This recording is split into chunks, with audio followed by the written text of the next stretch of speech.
오늘 본문 1절에 보라 아버지께서 어떠한 사랑을 우리에게 베푸사 하나님의 자녀라 일컬음을 받게 하셨는가? 우리가 그러하도다 그러므로 세상이 우리를 알지 못함은 그를 알지 못함이라 했습니다.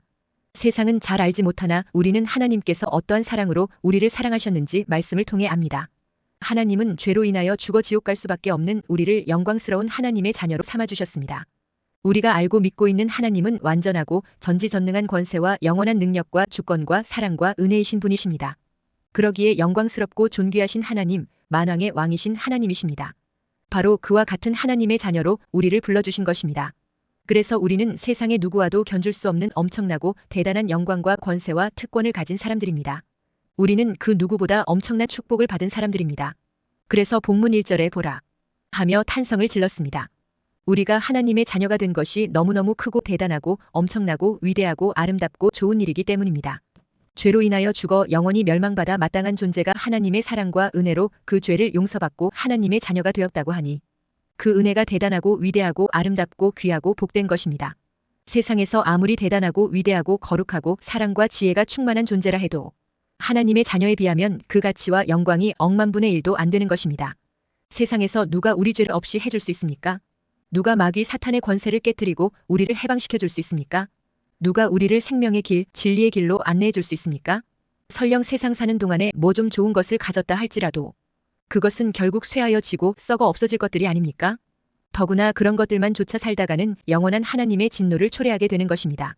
그러나 우리에게 주신 하나님의 자녀라는 이 신분은 세상에서 사탄 마귀의 어둠 권세를 이기고 생명의 기쁨과 평안과 위로와 소망 가운데 살게 해줍니다. 하나님 자녀에게는 영원하고도 완전한 생명의 기쁨과 은혜만이 넘치는 영광의 나라인 천국을 보장해 주시는 것입니다. 그러니 이 얼마나 엄청나고 대단한 일입니까? 그래서 요한복음 1장 12절에 영접하는 자, 곧 그 이름을 믿는 자들에게는 하나님의 자녀가 되는 권세를 주셨으니 했습니다. 베드로전서 2장 9절에서는 너희는 택하신 족속이요 왕같은 제사장들이요 거룩한 나라요 그의 소유가 된 백성이니 이는 너희를 어두운 데서 불러내어 그의 기이한 빛에 들어가게 하신 이의 아름다운 덕을 선포하게 하려 하심이라 했습니다. 그러니 하나님의 자녀라는 신분이 어떻게 세상의 왕이나 세계 최고 갑부가 가지고 있는 명예와 영광과 비교나 되겠습니까? 그러므로 우리는 언제 어느 때나 내가 하나님의 자녀라는 이 놀랍고 엄청나게 영광스러운 신분의 소유자라는 사실을 기억하며 자부심과 긍지와 감사와 찬송을 하며 기뻐하며 살아야 하는 것입니다. 나아가서 장차 종말론적으로 누릴 은혜를 생각하며 감사하고 기뻐하고 찬양하면서 하나님께 영광을 돌리며 살아야 할 것입니다. 세상에서 보잘것없는 나를 불러 하늘의 권세와 명예와 기업을 주셨으니 얼마나 기쁘고 감격스럽고 감사한 일입니까? 하나님께서 나를 그냥 버려두셨다면 나는 죄와 무지와 연약함과 허물 속에서 영원히 참혹한 고통 속에 살 수밖에 없는 존재였습니다. 그런데 나를 우주 만물의 왕이시며 주권자이시며 심판자이신 하나님께서 불러주신 것입니다. 만왕의 왕이시오 만주의 주시오. 그래서 인류의 유일한 구세주이신 예수님께서 나 같은 인생을 너무너무 사랑하셔서 십자가에 죽기까지 하여 구원해 주신 것입니다. 나를 그 지옥의 고통에서 건져내어 영광스러운 주님의 자녀로 삼아주셔서 영원한 영광의 나라로 옮겨주시지 않았습니까? 그러니 존귀하신 주님의 그 놀라운 사랑과 은혜를 안다면 우리가 어찌 감사와 기쁨과 감격 속에서 하나님을 찬양하며 영광을 돌리고 살지 않을 수가 있습니까? 첫째, 우리가 구원받은 하나님의 자녀라면 하나님께서 우리에게 어떤 사랑을 베풀어 주셨는지 알고 있어야 합니다. 하나님은 예수 그리스도의 십자가 대속의 은혜로 인해 우리의 모든 죄를 기억조차 하지 않고 용서하셨습니다. 그리고는 하나님의 자녀로 받아주셨습니다. 우리의 과거는 원죄와 자범죄로 하나님의 진노 아래 놓여 있었습니다. 에베소서 2장 1절에 그는 허물과 죄로 죽었던 너희를 살리셨도다 했습니다.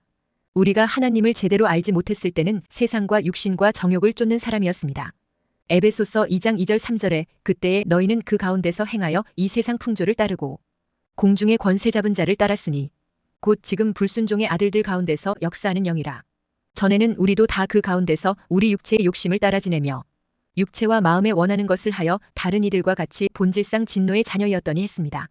그런데 하나님은 거기에서 우리를 건져내어 하늘에 속한 자로 바꾸어 주셨습니다. 그래서 우리는 과거의 구습들을 벗어버리고 새롭게 사는 것입니다. 그러므로 우리가 예수 믿고 구원받는다는 것은 아주 중요한 일입니다. 이것은 그냥 사는 것이 아니고 죽고 사는 생명의 문제이기 때문입니다.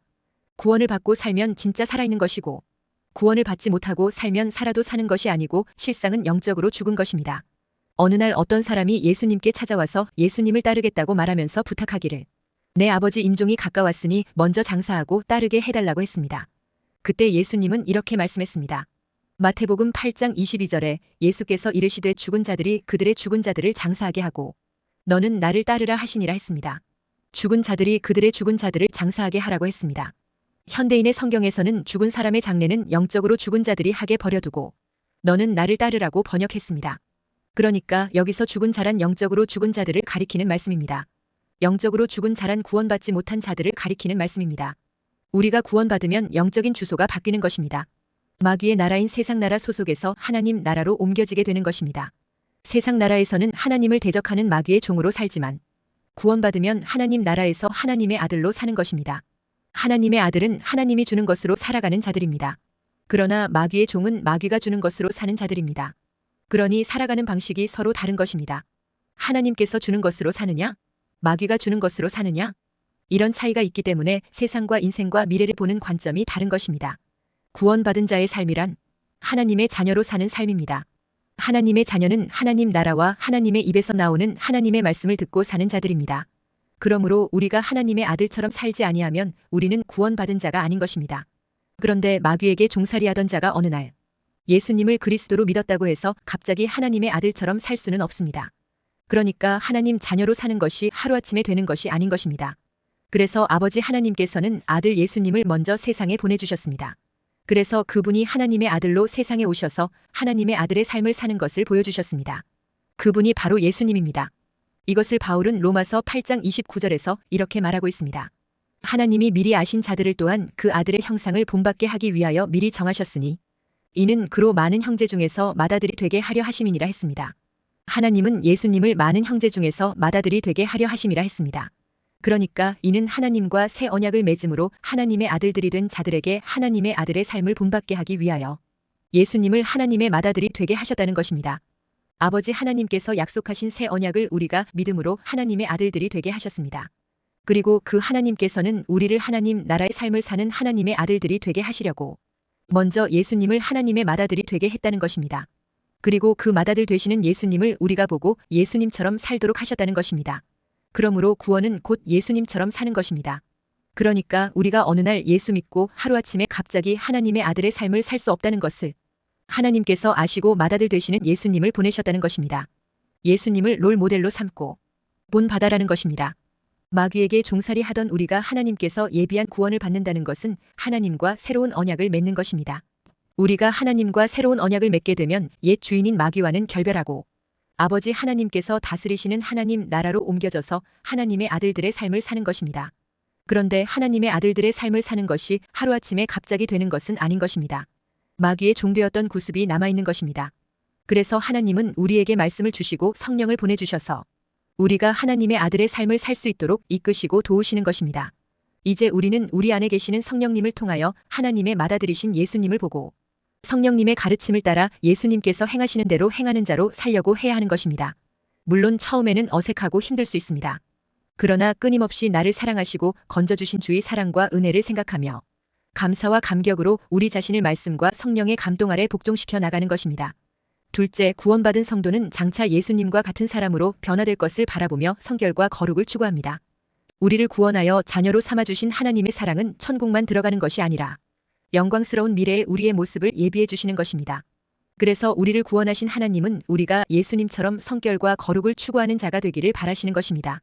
그래서 본문 2절에 사랑하는 자들아, 우리가 지금은 하나님의 자녀라. 장래에 어떻게 될지는 아직 나타나지 아니하였으나 그가 나타나시면 우리가 그와 같을 줄을 아는 것은 그의 참모습 그대로 볼 것이기 때문이니 했습니다. 그러니까 장차 부활 승천하신 예수님이 재림하실 때 우리는 그분과 닮은 존재로 바뀌어진다는 것입니다. 바울 사도도 같은 말을 합니다. 로마서 8장 29절에 하나님이 미리 아신 자들을 또한 그 아들의 형상을 본받게 하기 위하여 미리 정하셨으니 이는 그로 많은 형제 중에서 맏아들이 되게 하려 하심이니라 했습니다. 또한 고린도전서 15장 49절 50절에는 우리가 흙에 속한 자의 형상을 입은 것 같이 또한 하늘에 속한 이의 형상을 입으리라. 형제들아, 내가 이것을 말하노니 혈과 육은 하나님 나라를 이어받을 수 없고 또한 썩는 것은 썩지 아니하는 것을 유업으로 받지 못하느니라 했습니다. 골로새서 3장 4절에서는 우리 생명이신 그리스도께서 나타나실 그때에 너희도 그와 함께 영광 중에 나타나리라 했습니다. 장차 우리가 주님과 닮은 존재가 되어 천국에서 살게 된다는 것입니다. 그때는 주님과 더불어 영원한 사랑과 희락과 화평을 누리게 되는 것입니다. 이 영광스런 소망을 확고히 붙잡고 사는 우리 하나님의 자녀들에게는 이 세상의 시련과 고난도 별 문제가 되지 않는 것입니다. 로마서 5장 3절에서 5절에 다만 이뿐 아니라 우리가 환난 중에도 즐거워하나니 이는 환난은 인내를, 인내는 연단을, 연단은 소망을 이루는 줄 알비로다. 소망이 우리를 부끄럽게 하지 아니함은 우리에게 주신 성령으로 말미암아 하나님의 사랑이 우리 마음에 부은 바 됨이니 했습니다. 인간이 갖는 모든 세상적인 소망이란 결국 신기루와 같은 것이 되어버립니다. 굉장히 아름답고 웅장하고 평화로운 모습으로 보이지만 막상 가보면 그런 것이 별로 없는 것입니다. 이것이 세상 소망의 특징입니다. 모든 사람에게 다가오는 필연적인 죽음은 우리의 모든 소망을 하나도 예외 없이 물거품처럼 만들어버리는 것입니다. 그러므로 오직 하나님께서 그 자녀들을 위해 예비해 놓으신 예수님과 같아지는 소망만이 영원한 것임을 믿고 붙잡아야 합니다. 요한 사도는 부활 승천하신 예수님과 같아지는 소망을 가진 하나님의 자녀들이 그 소망이 성취되기까지 이 세상에서 마땅히 취해야 하는 생활 자세를 두 가지를 말씀해주고 있습니다. 첫째는 적극적인 의미에서 주님의 깨끗하심과 같이 자기 자신을 깨끗하게 한다는 것입니다. 예수님과 닮은 존재인 영화로운 존재로 나아가려면 성결과 순결을 추구해야 하는 것입니다. 여기서 말하는 순결이란 인간의 윤리 도덕상의 순결 차원이 아닙니다. 이 순결은 예수님의 절대적 순결을 표본 삼는 것입니다. 믿음의 행위를 강조한 예수님의 육신의 형제 야고보는 야고보서 1장 27절에서 하나님 아버지 앞에서 정결하고 더러움이 없는 경건은 곧 고아와 과부를 그 환난 중에 돌보고 또 자기를 지켜 세 속에 물들지 아니하는 그것이니라 했습니다. 또한 하나님 자녀가 예수님과 같아지는 소망 중에 가져야 할 자세 두 번째는 소극적인 의미에서 죄 곧 불법을 행하지 말아야 하는 것입니다. 이것은 당시 영지주의 이단을 의식한 말씀이기도 합니다. 당시 영지주의 이단은 자신들은 특별한 영적 지식을 갖고 있기 때문에 어떤 죄를 지어도 자신의 영에는 아무 영향이 없다고 주장하는 사이비였습니다. 그러니까 진정 죄에서 구원받았다면 영지주의자들처럼 계속 습관적으로 죄악된 생활을 반복할 수는 없다는 것입니다. 그래서 사도 요한은 하나님에게서 난 사람은 죄를 짓지 않는다고 말씀하고 있는 것입니다. 셋째, 하나님의 자녀는 죄를 범하는 대신에 의와 사랑을 행하는 자가 됩니다. 하나님에게서 난 사람은 죄를 짓지 않는다는 것은 하나님께서 내게 베풀어 주신 사랑과 은혜가 무엇인지 안다는 말입니다. 옛 언약인 율법 아래에서는 감히 하나님의 이름도 부를 수도 없었던 우리에게 아들 예수님을 보내주심으로써 우리로 하나님의 자녀가 될 수 있는 은혜를 주신 것입니다. 이 은혜를 생각하니 너무도 크다는 것입니다.